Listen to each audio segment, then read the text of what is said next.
இந்த வருஷத்துல வந்த பெஸ்ட் ரொமான்டிக் ஃபிலிம்னா நான் இதை தான் சொல்லுவேன். 29. First of all thanks for this director Ratnakumar. படத்துல அவ்வளோ அழகான சீன்ஸ் இருக்கு, ரொம்ப மீனிங்ஃபுல்லான டைலாக்ஸ் இருக்கு. இதுல எனக்கு ரொம்ப பிடிச்ச ஒரு 2 சீன்ஸை நான் எக்ஸ்பிளைன் பண்றேன். படத்துல ஹீரோ கேரக்டர் வந்து சத்யா, அவருக்கு லைஃப்ல எந்த ஒரு ட்ரீமுமே இருக்காது, அப்படியே வாழ்ந்துட்டு இருப்பாரு. ஹீரோயின் கேரக்டர் பேரு விஜி, அவங்களுக்கு வந்து ஐஏஎஸ் ஆகணும்னு சொல்லிட்டு அதுக்காக கடினமா உழைச்சிட்டு இருப்பாங்க. அவங்க 2 பேரும் லவ் பண்ணியிருப்பாங்க. அப்புறம் அவங்க 2 பேருக்கும் பிரேக்கப் ஆகிற ஒரு சீன் ஒன்று வரும். அந்த பிரேக்கப் சீனில் சத்யா ஒரு டைலாக் ஒன்று சொல்லுவார்.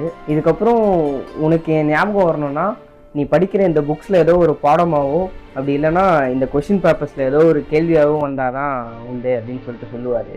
அதே மாதிரி செகண்ட் ஹாஃபில் அந்த ஹீரோயின் கேரக்டர் ஐஏஎஸ் எக்ஸாம் எழுதும்போது சத்யாவோட பேர் அந்த கொஷின் பேப்பரில் வந்துருக்கும்.